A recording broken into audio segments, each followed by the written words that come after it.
성령이 오면 우리가 증인이 되는데, 증인은요 이 교리 들고 다니면서 교리 가르치는 사람들이 아니고 생명 누리는 가슴의 사람들이에요. 가슴을 사는 사람을 보면 우리가 끌려요. 왠지 모르지만 나도 저렇게 살고 싶다. 그리고 가슴을 사는 사람은 기력이 강해요. 이 파동이 세요. 그래서 사도행전 1장 8절에서는 오직 성령이 너희에게 임하시면 너희가 권능을 받고 예루살렘과 온 유대와 사마리아와 땅 끝까지 이르러 내 증인이 되리라. 그 정의는 함께하는 사람들이죠. 함께가 회복되는 것이에요. 함께가 회복되려면 에너지 레벨이 올라가야 됩니다. 핵 분열도 에너지가 크지만 핵융합은 에너지가 훨씬 더 큽니다.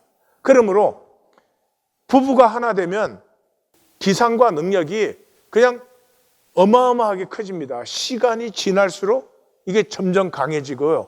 그러니까 자녀도 기업도 가정도 저절로 복되게 되어 있어요. 그래서 이 성령이 오면 함께가 회복되고 함께가 회복된 사람들이 증인이에요. 마태복음은 제일 마지막을 내가 너에게 분부한 모든 것을 가르쳐 지키게 하라 그랬는데, 이거는 우리 하나님 교회는 알죠? 쉐마적이에요. 가르친다는 것은 지식적인 가르침을 얘기하는 게 아니라 반복적인 증거예요. 왜요? 그게 가슴에 심어지게. 가슴에 지켜 행하라 그랬죠. 지켜는 가슴에다가 새기는 것이고, 그러면 행하면 저절로 따라요. 그러니까 쉐마에서 지켜 행하라 해서 중요한 것은 지켜요. 행하는 게 아니에요. 가슴에 새기면 행함은 저절로 피어나는 거예요. 볼지어다 내가 세상 끝날까지 너희와 항상 함께 있으리라. 자, 성령이 강림하신 것은 이미 우리가 나누었지만 주님의 왕권이 선포되는 거예요. 부활하셔서 승천하시면서 주님은 온 세계 통치자로 등극을 했어요. 그러나 주님은, 육으로 오셨던 주님은 모든 사람과 함께 해줄 수 없죠. 그래서 모든 사람과 함께하고 모든 사람에게 주님의 왕권을 역사하실 분은 영으로만 가능하죠. 그래서 성령님이 오신 것이고, 그래서 성령님 안에서 우리는 주님 나라의 백성이 돼요. 주님 나라 백성 그러면 정치적 의미니까 성경적으로는 그리스도의 몸된 교회의 지체가 되는 거예요. 지체니까 우리가 서로가 하나가 되는 거죠. 그런데 그 말은 조직체계에 소속되는 것이 아니에요. 이번 새벽성에서 이제 하나님의 교회가 어떻게 이렇게 기독교 조직이 되었는가 하는 것도 우리가 잠깐 볼 텐데, 조직 체계에 소속되는 게 아니에요. 왜냐 그러면 조직과 체계라는 건 단절을 전제로 해요. 단절됐으니까 조직이 필요하고 법이 필요하고 그래요. 그래서 사도행전 2장 33절이 잘 말해주고 있죠. 하나님이 오른손으로 예수를 높이심에 그가 약속하신 성령을 아버지께 받아 너희가 보고 듣는 이것을 부어주셨다. 그러니까 등극하신 주님의 왕권이 성령을 통해서 온 우주 역사에 이제 역사하게 된 것이죠. 자, 세 가지를 나누겠어요. 성령 받으면 첫째, 예수를 주님으로 고백해요. 예수를 주님으로 고백한다는 말은 세상이 주님이 아니니까 세상 권세에서 자유해져요. 세상의 종료로 더 이상 하지 않아요. 땅에 살지만 하늘을 누리는 거예요. 이거는 뭐 말로 할 수 없는 복이죠. 그래서 시몬 베드로가 대답하여 이르되 주는 그리스도시요 살아계신 하나님의 아들이시니다. 그러니까 예수님이 대답하셨어요. 바요나 시몬아 내가 복이 있도다. 이를 내게 알게 하신 이는 혈육이 아니요 하늘에 계신 내 아버지다. 드디어 아버지의 역사가 너에게 임하고 있구나. 그러니 이거 뭐 복 중에 복이죠. 또 내가 내게 이르기를 그 복의 출발이 뭐냐? 너는 베드로라 내가 이 반석 위에 교회를 세우리니 음부의 권세가 이기지 못한다. 음부의 권세 세상 권세요. 세상 권세 세상이 너에게 이제 다시는 열등의식 주고 수치심 주고 불안 두려움 주고 그따위 쏘긴 못한다. 내가 천국 열쇠를 내게 주리니 내가 땅에서 무엇이든지 매면 하늘에서 매일 것이요 땅에서 무엇이든지 풀면 하늘에서 풀리리라. 그동안 너는 하늘과 단절된 삶을 살았는데 이제 내 아버지가 알게 하셨다는 것은 하늘의 역사가 너에게 임하기 시작했고 너는 땅에 있지만 하늘 역사를 누리게 된다. 이거면 생명에 충분하지 않아요? 이 세상 사는데 이거면 충분하지 않아요? 그러니까 이 종교가 얼마나 어리석은 거예요. 밥 먹듯이 예수님을 주님이라고 부르지만은 이 권세와 능력과 자유 하나도 못 누려요. 왜요? 머리로 했기 때문에. 머리로 했기 때문에. 고린도전서 12장 3절에는 사도 바울이 아주 분명히 말하죠. 그러면 내가 너희에게 알려노니 하나님의 영으로 말하는 자는, 하나님의 영으로 말하는 자는, 그건 쉬운 말로 바꾸면 가슴으로 고백하는 자는, 난 뇌로 배워가지고 뇌로 하는 게 아니라 가슴으로 말하는 자는 누구든지 예수를 저주할 자라 하지 아니하고. 종교인은 십자가가 저주죠. 십자가 분명히 종교인에겐 저주입니다. 예. 또 성령으로 아니하고 누구든지 예수를 주시라 할 수 없느니라. 이 가슴으로 예수를 주라고 고백했을 때 단절됐던 하늘과 통하고 나를 창조하시고 사랑하시는 하나님의 모든 복과 섭리가 임하기 때문에, 그래서 요엘서에도 그러고 사도행전도 그러고 로마서에서 누구든지 주의 이름을 부르는 자는 구원을 받으리라. 구원을 받으리라 그랬으니까 뭐예요? 단절해서 회복되어서 하나님과 하나됨, 하나님 안에서 하나님의 여와 이레와 하나됨을 이제 누리기 시작하는 거죠. 로마서 10장 10절에서 사도 바울은 그래서 잘 풀어놨어요. 사람이 마음으로 믿어. 마음이라는 단어가 가슴이에요. 가슴. 예, heart예요. 믿어 의에 이루고, 의라는 것은 이제 단절이 끝나고 이제 하나됨이, 예, 단절에서 회복된 것을 의가 이루어졌다 그러는 거예요. 입으로 시인하여 구원해. 구원은 이제 그 이루어진 것을, 하나된 것을 삶으로 누리는 것이에요. 그래서 성령 받으면 예수를 주로 고백한다. 예수를 주로 고백하는데 가슴으로 고백한다. 가슴으로 고백한다는 말은 내 가슴의 중심에 하나님이, 예수님이 계시다. 내 가슴의 중심은 돈이 아니다. 어디서 절대로, 하여튼 무엇을 하셔도 가슴 중심만큼은 주님에게 내어주셔야지 다른 것에는 절대 내어주지 마세요. 두 번째, 이 성령이 임하면 굳은 마음이 제하여지고, 굳은 마음은 단절되죠. 그죠? 가족 간에도 마음이 굳어지면 단절되는 거잖아요. 부드러운 마음을 받는다. 부드러운 마음은 통하는 마음이죠. 그래서 에스겔서에서 새 언약의 약속이 또 새 영을 너희 속에 두고 새 마음을 너희에게 주되 너희 육신에서 굳은 마음을 제거하고 부드러운 마음을 줄 것이며, 부드러운 마음, 하나 되는 마음을 줄 것이며, 또 내 영을 너희 속에 두어 너희로 내 율례를 행하게 하리니 너희가 내 규례를 지켜 행할지라. 그러니까 행하는 건 내 노력이 아니에요. 하나 되면, 가슴에 하나됨이 있으면 행함은 저절로 피어나는 것이죠. 예. 빌립보서 2장 13절은 이것을 요약해서 사도 바울이 기가 막히게 말해줍니다.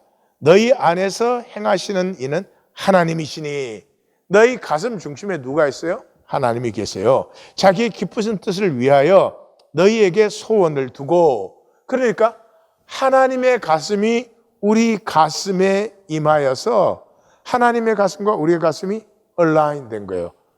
하나님의 소원이 우리 소원이 됐으니까, 하나님이 기뻐하는 것이 우리 소원이 됐으니까. 그러니까 그 다음에 어떻게 해요? 행함은 저절로 피어난다 하는 것이에요. 자, 세 번째는 성령을 받으면 꿈이 피어납니다. 꿈이 피어난다는 것을 성경은 장래일을 말한다 그랬는데, 이게 이제 선지의 가슴을 받는 것이에요. 이 황폐한 예루살렘에 돌아온 그 귀한 자들에게 그 하나님의 섭리를 보게 해주려고, 하나님의 섭리의 이루어짐을 보게 해주려고 그 외로이 외치는, 광야에 외치는 자의 소리 같은 그 외침을 외치는 그 선지자의 가슴을 받는 거예요. 다시 말해서, 야, 제국된다고 뭐가 달라져? 제국돼도 인간은 똑같이, 인간이 인간다워지고 인간 안에 생명의 초월성이 피어날 때는 코이노니아가 이루어질 때지, 우리가 하나 되어 함께 할 때지, 그 선지의 가슴을 받는 것이죠. 그래서 요엘서 2장 28절에 그 후에 내가 내 영을 만민에게 부어주리니 너희 자녀들은 장래 일을 말할 것이며 늙은이는 꿈을 꾸며 너희 젊은이들은 이상을 볼 것이며. 그래서 요한복음 16장 13절에도 예수님이 마지막 밤에 제자들에게 진리의 성령이 오시면 그가 너희를 모든 진리 가운데로 인도하시니 장래 일을 너희에게 알게. 이 단순히 무슨 일이 일어날지 예언한다 그런 거 아닌 거 아시죠? 장래 일이라고 하는 것은 하나님의 섭리가 완성되는. 사도행전 2장 17절에 말세 내가 내 영으로 모든 육체에 부어주리니 너희 자녀들은 예언할 것이요. 여긴 장래 일을 예언한다고 바꿔서 표현했죠. 너희 젊은이들은 환상을 보고 너희 늙은이들은 꿈을 꾸리라. 이건 이제 똑같이 표현을 했습니다. 다시 말해서 하나님의 가슴을 선지자가 받았죠. 그 선지의 가슴을 우리가 받으면 그때부터 하나님 약속과 유업을 누리기 시작해요. 그러니까 우리 가슴에 받으면 마귀는 끝장나는 거예요. 그래서 마귀는 어떻게 하는 거예요? 우리에게 종교를 주고 머리로 받게 하는 거예요. 진리를 가짜다 이렇게 통하지 않을 거 아니에요. 아무리 사람이 무슨 아무것도 몰라도 선과 악은 알잖아요. 의와 불의는 알잖아요. 죽는 것과 사는 것은 알잖아요. 그러니까 거짓말은 안 되지. 그러니까 이 종교를 만들어가지고 가슴에 받아야 되는 것을 머리로 받아요. 머리로 받는 순간부터 모든 것은 내 주권 아래 둬요. 말씀이 내 주권 아래, 하나님이 내 주권 아래, 예배가 내 주권 아래, 하여튼 그 코이노니아 섬김, 연보가 내 주권 아래. 그러니까 다 가짜가 되어지죠. 그래서 이 약속과 유업은 받지 못하고 무기력과 무감각, 종교에는 무기력하고 무감각. 머리는 못 느껴요. 머리는 제가 훈련해 보면 느끼라고 하면은 느낌을 머리로 생각해요. 예, 그 훈련이 많이 되어야 존재가 느끼기 시작합니다. 이 존재가 느끼면서 생명이 풍성해지는 거거든요. 그런데 느낌이 사라졌기 때문에 이 느끼라고 하면은 머리로 느낌을 생각해요. 그래도 그 훈련을 시작해야 돼요. 그래야 머리에서 가슴으로 느낌이 내려오게 되는 거예요. 그래서 이 가슴의 그 비밀, 이 유업을 누리는 것이 가슴의 비밀인데, 이 가슴 그러면 그냥 쉐마를 생각하셔야 돼요. 가슴 그러면 쉐마를 생각하셔야 돼요. 성경 그러면 그냥 가슴을 생각하셔야 돼요. 그래서 이 광야 1세대들이 다 불순종으로 죽었잖아요. 그러니까 2세대를 약속의 땅에 들여보내면서 하나님께서 똑같은 언약을 주시죠. 똑같은 언약을 주시는데 그 언약에 한 가지를 더해주죠. 뭐를 더해줘요? 쉐마를 더해주죠. 이 쉐마로 말미암아 너희는 언약을 누리는 자들이 된다. 이 쉐마가 가슴에 있으면 행함이 피어나는 것이다. 너희가 노력해서 되는 것이 아니다. 너희가 만드는 것이 아니다. 그것이죠.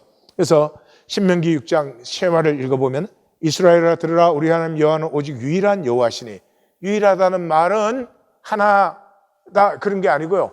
이 세상, 이 우주 영원 전체에서 전혀 다른 차원, 전혀 다른 차원. 이 세상의 신들과는 차원이 다른 걸 유일하다는 거죠. 너는 마음을 다하고, 이 마음은 가슴이다. 가슴이라는 단어다 말씀드렸죠.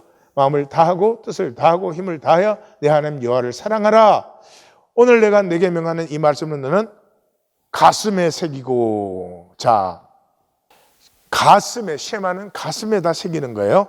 그리고 어떻게 내 자녀에게 부지런히 가르치며 집에 앉았을 때든지 길에 갈 때든지 누워있을 때든지 일어날 때든지 이 말씀을 강론할 것이며 너는 또 그것을 내 손목에 메어 기호를 삼으며 미간에 붙여 표로 삼고 또 내 집 문설주와 바깥문에 기록할지니라. 자, 쉐마는 어떻게 하느냐? 가슴에 새겨라. 그러니까 가슴 중심에는 하나님의 말씀을 새기는 거예요. 예. 그러면 가슴에 중요한 것은 반드시 자녀에게 주고 싶어요. 그러니까 내가 자녀를 볼 때 제 돈 많이 버는 애 만들고 싶다. 성공 출세해서 사람들에게 막 대접받는 사람 만들고 싶다. 그 사람은 자기 가슴에 그게 있는 거예요. 예. 만약에 가슴에 쉐마가 있으면 마음을 다하고 뜻을 다하고 힘을 다하고 그리고 그 말씀이 가슴에 있다면은 자녀에게 말씀을 주고 싶어요. 내 가슴에 가장 귀한 것은 가장 먼저 자녀에게 주고 싶은 거예요. 그래서 자녀에게 가르치는 것이에요. 자, 이 가슴에 있는 것은요, 자나깨나 묵상되어져요. 우리는 자녀는 뭐 떨어져서 안 보도 시집 장가 가서 뭐 완전 따로 살아도 생각하잖아요. 그러니까 말씀이 가슴에 있으면 묵상을 하는 거예요. 묵상을 하면 어떻게 돼요? 깊고 넓어지죠. 내 삶에서 말씀의 영역이 깊고 넓어지면 그야 복중의 복이죠. 그 사람은 어떻게 돼요?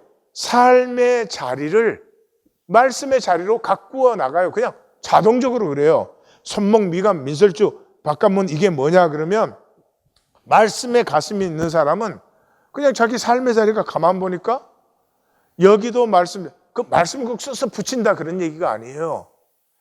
이 내 삶의 자리의 가꿈이 모든 것이 말씀과 연결되어 있고 말씀을 기억나게 하고 말씀으로 인한 것이고 뭐 이런 것이 말씀의 즐거움을 누리게 하는 삶의 자리가 된다 이라는 거죠. 그래서 이제 한번 자신에게 물어보십시오. 나는 가슴의 신앙의 사람인가? 머리에 종교의 사람인가? 가슴의 신앙의 사람이면 야베스의 복이 반드시 피어나고 있어요. 야베스의 복은 4가지예요. 어머니가 나를 수고로이 낳았다. 수고로이 낳았다는 건 생명이 그만큼 귀하다는 거예요. 그렇게 수고롭게 낳는 이유는 생명이 귀하니까 엄마가 목숨 걸고 낳는 거예요. 그 다음에 지경이 넓어져요. 그러니까 내 삶이 깊고 넓어지는 거죠. 그 다음에 환난을 이겨요. 삶은 도전이에요. 도전이에요. 도전을 이기는 힘이 필요하는데 이 야베스의 복은 환난을 이겨요. 그리고 근심이 없게 하옵소서. 이 모든 삶에서 내가 씨름하고 도전하고 있을 때까지 평강과 안식이 있게 하옵소서. 이 야베스의 복이 말씀의 쉐마로 오는 것이에요. 우리 성도님들의 이제부터의 생애는 야베스의 복이 이 풍성해지는 말씀의 쉐마로 말미암아 말씀의 능력이 우리의 삶을 감싸안고 운행 역사하시며 좋았더라 좋았더라 심히 좋았더라를 표현하시는 삶이 되시기를 주님의 이름으로 축원합니다.